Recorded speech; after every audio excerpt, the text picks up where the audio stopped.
And those are some of the headlines. This is Democracy Now!, democracynow.org, The War and Peace Report. I'm Amy Goodman. A Canadian and an Irish boat quietly left a Turkish port on Wednesday, bound for Gaza. Democracy Now! First broke the news on our live broadcast on Wednesday. This flotilla marks the latest attempt by international activists to break the Israeli naval blockade of Gaza. Earlier this year, Greece blocked the departure of several ships from another flotilla heading to the region. In 2010, Israeli forces killed 9 Turkish activists, including a U.S. citizen, on an aid boat called the Mavi Marmara, which was part of the first such international flotilla. Well, this latest flotilla, with the 2 boats, is called Freedom Waves to Gaza. The Canadian boat is called Tahrir, Arabic for liberation, and the Irish boat is called Saoirse, Irish for freedom. Before they set sail, David Heap, one of the Canadian activists on board the Tahrir, explained the name of the flotilla. Coming out of the second Freedom Flotilla, we're calling what the current departure Freedom Waves to Gaza, because rather than thinking of it as separate, countable waves that you can call 1, 2, and 3, we're really thinking of it more as continuous waves of human solidarity, continuous waves of people intent on challenging the blockade in different ways, coming from different countries, from different ports, different groups of boats, whenever they're ready to go to challenge the blockade in a way which is less predictable than an annual flotilla, but also more creative. We go right now to a video report. The boats are now sailing through international waters. Democracy Now! Correspondent Jihan Hafiz is on board. It's an emotional moment for activists who spent weeks planning a secret mission to Gaza.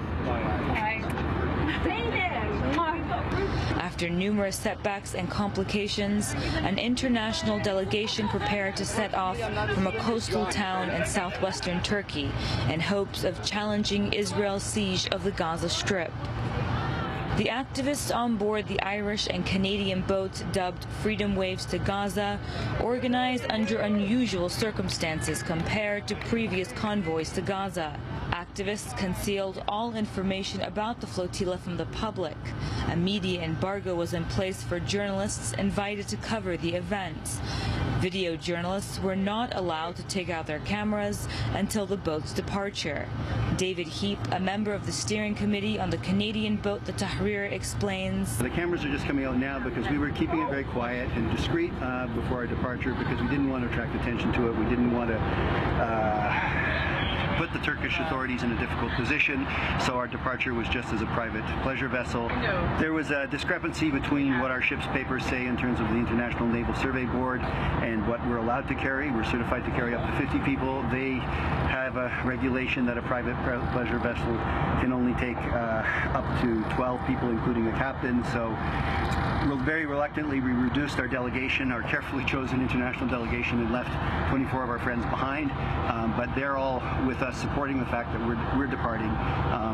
It's not about us, it's about the Palestinians of Gaza. Karen DeVito, a member of the Canadian delegation, attempted to reach Gaza from Greece this past summer before Greek authorities, under pressure from the Israeli and U.S. governments, intercepted the boats before they could reach international waters. It almost seemed like a replay of what happened this summer when we were unable to sail. That was a manifestation that the blockade has been outsourced, and that was very, very disappointing. This time, we had to leave some people behind. That's heartbreaking, to leave our colleagues behind.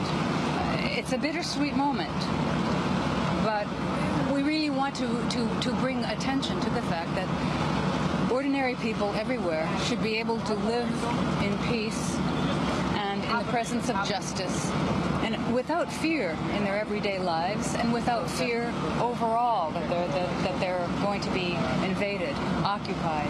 These boxes were labeled as food, but they are actually filled with medical supplies. The Canadian vessel is taking $30,000 worth of medical supplies to Gaza, along with personal letters from Canadian citizens addressed to the residents of the besieged territory. Although the Turkish Coast Guard followed closely behind the Canadian and Irish vessels, both boats made it out to international waters safely and began the long journey to Gaza. The main obstacle now that could prevent both boats from reaching their final destination is the Israeli response. In May of last year, Israeli commandos killed 9 activists when the first flotilla tried to sail to Gaza. Activists say they have trained in non-violent resistance in the event the Israelis board the vessels. Kit Kittredge is the only American delegate. She says those on board are trained in nonviolent resistance and are prepared for the possibility the Israelis intercept the boat. We just reached international waters, so I'm ecstatic, and I also anticipate that the Israeli army the Navy is probably considering boarding us at some point on our way to Gaza and the siege. And I'm not feeling fearful. I'm feeling actually pretty peaceful, and that's what we are. We are a peaceful boat and a peaceful flotilla going to end the siege. As news of the flotilla continued to circulate throughout the night, Israeli forces announced their navy is prepared to block the boats from reaching Gaza's shores. To prevent a possible assault by Israeli forces in the evening, organizers are planning for both boats to reach Gaza's territorial borders during daylight hours. In the meantime, both vessels sail freely into open waters. Jahan Hafiz for Democracy Now! On the Tahrir en route to Gaza. And we are joined right now by Jahan Hafiz, who is on board the Tahrir. That's the Canadian boat, part of the 2-boat flotilla headed to Gaza right now in international waters. We'll see if we can hear her clearly. Jahan, are you there? Jahan, are you there? Jahan, can you hear me?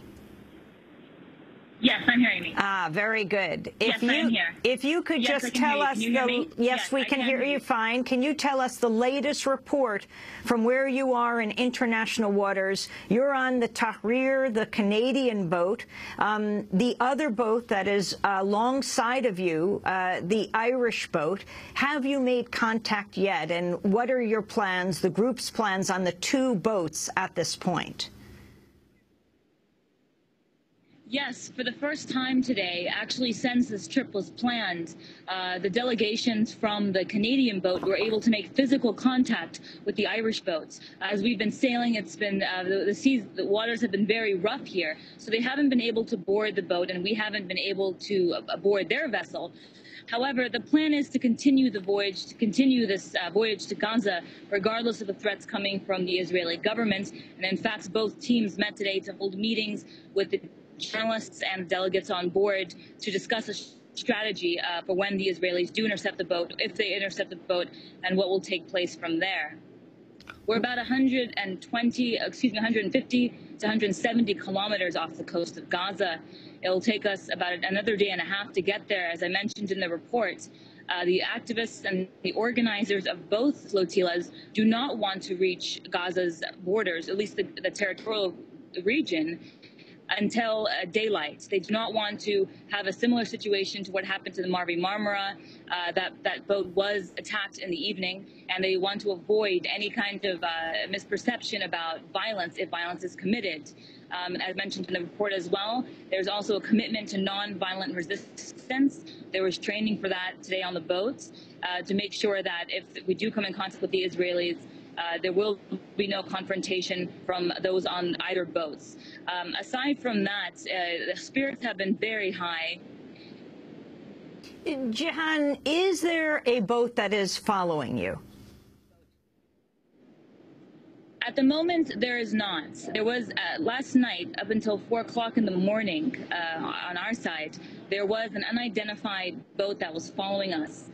The only other boat that followed us out of international waters was the Turkish Coast Guard. So from the boat, we all presumed it was the Turkish Coast Guard, but there's no longer anyone following us. It's only the Irish boat and the Canadian in the open waters.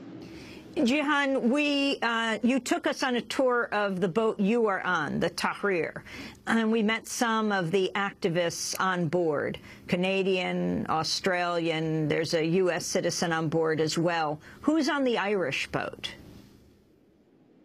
These are solely Irish delegates. Some of them are former members of parliament. We haven't been able to sit down and speak with them, but we do know that there are 3 to 5 on board who are former members of parliament.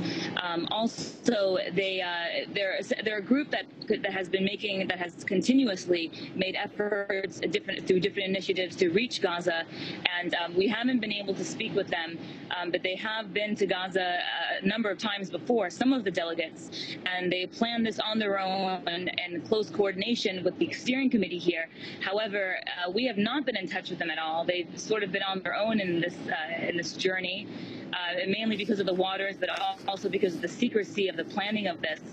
So it's mainly an Irish delegation. I also want to mention that the Canadian boat was restricted to 12 people out of the 36 who were meant to come along on the Tahrir, the Canadian boat. Only 12 were allowed on, whereas the Irish boats, they only allowed them to have 12 on, but they snuck some people on their boats. And so the entire Irish delegation that came to Turkey to make this voyage to Gaza is present, and they're heading in that direction now. We have supporters from this boat are still in Turkey. Some returned home, and they're working on logistical work as well as media work to communicate with people on the boat.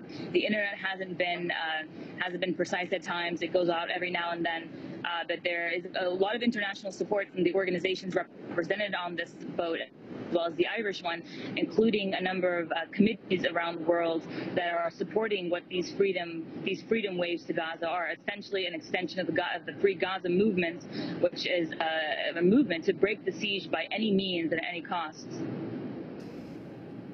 Is there fear on board your boat, the Tahrir, the Canadian boat that you're covering? There are 12 people on board the boat, is that right? The captain, 6 activists, and 5 journalists.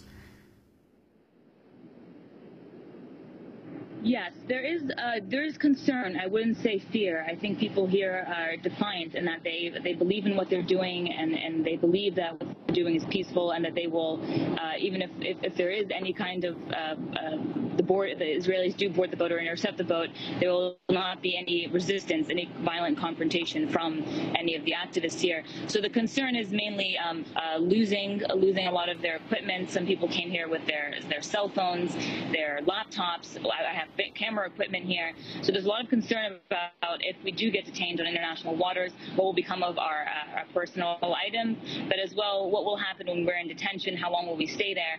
And there are some Arabs on this boat, and they expressed a deep concern that they could be detained by Arabs, and possibly their legal rights will not be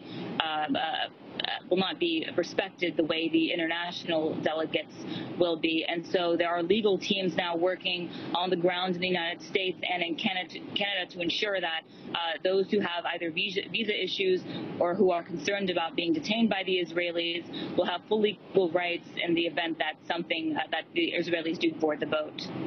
Jihan Hafez, I want to thank you for being with us, reporting for Democracy Now! On board the Tahrir. That's the Canadian boat, one of 2 boats in what they're calling the Freedom Waves to Gaza Flotilla that set sail yesterday from Turkey, bound for Gaza. She's speaking to us from the high seas.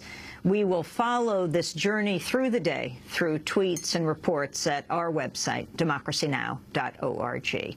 This is Democracy Now! We'll be back in a minute.